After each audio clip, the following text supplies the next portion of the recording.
Did you watch that show last night on Fox called The Wise Guys? Excellent. It was shot in Las Vegas with, among others, Dr. Alan Dershowitz. You know him, a law school professor, Harvard guy, lifelong Democrat, author of the book Trumped Up. Good morning to you. Good morning. Nice to see you. How do we get to this place where college campuses are now just doing what?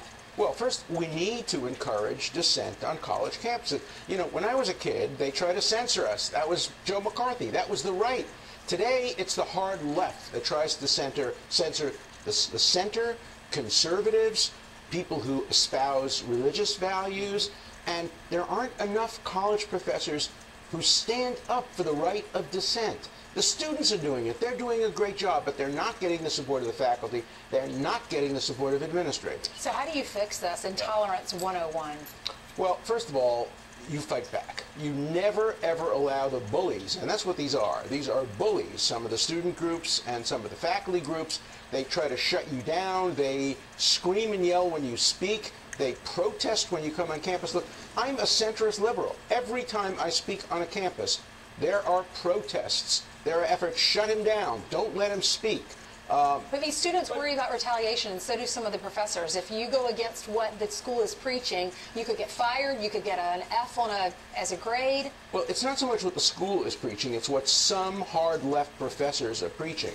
They're a minority, but they are the loudest minority. And remember, it's these radical lefties that can shut the school down. That's why they're so frightened of them. Are they really the minority, though? Even when I was in college at Princeton, you know, 34 of the 35 history professors were registered Democrats or leftist. It's been this way, but it's gotten even more extreme. And now those graduate students, as you pointed out, baptized in hard left, are now the professors.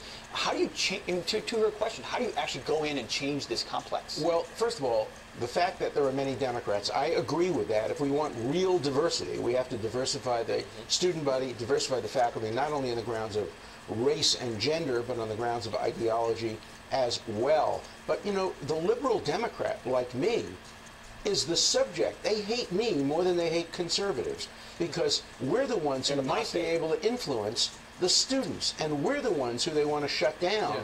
And that kind of intolerance is just not accepted. And I'll tell you, it's the administrators that don't have the courage to stand up to these students, because they know these students could make their lives miserable. Well, it would be hard to have a litmus test where you've got to, you know, okay, we're going to hire a certain number of Democrats. But there's a hidden litmus test. Absolutely, but everybody should be for the freedom of speech, ultimately. Absolutely, and you get now professors who are writing articles against freedom of speech. There's a professor at NYU, there's a number of professors who are now saying, what's the big deal about freedom of speech? We know the truth, capital T, capital T. Why do we need dissenting views? You know, I might do an interview next month with Robbie George at Princeton. There are some examples of places where there is a beachhead for conservatives who are simply saying there's another view. And liberals and conservatives have to get together on this, because it's liberals and conservatives together who are being silenced by the extremes on the left, and there are some extremes on the right. The people at Charlottesville obviously didn't want to hear dissenting views, and I think it's the responsibility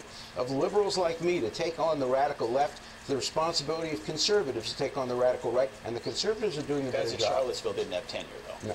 Now, the liberal left, mainstream media, they're running with this narrative now that the president is not mentally fit to be in the White House. Is there some damage there? It's very dangerous. I've railed against the criminalization of political difference. It's getting worse. The psychiatrization of political differences is much more dangerous. It's what they did in Russia. It's what they did in China. It's what they did in apartheid South Africa. If you don't like a candidate, first lock them up. If you can't lock them up, commit him to a mental hospital. There's a professor at Yale named Brandy Lee who has been leading the campaign, saying the president's dangerous, he has access to the nuclear trigger, we may even have to confine him against his will under a kind of commitment law.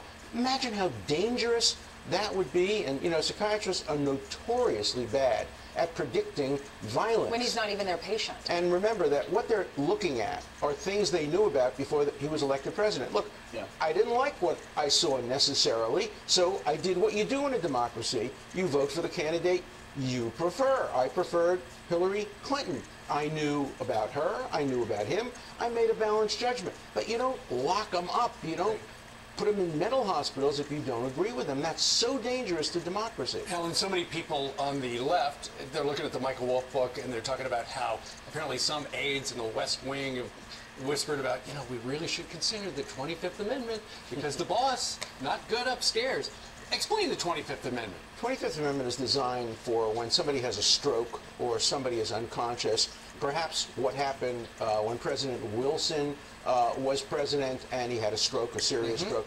It's not designed for differences about a person's emotional makeup. First, the vice president has to invoke it. Second, if the president... Which would not happen. No. If the president disputes it, you need 2/3 of both houses of Congress. Forget about it. It would happen only if any president, I'm not talking about a particular one, had a major psychotic break.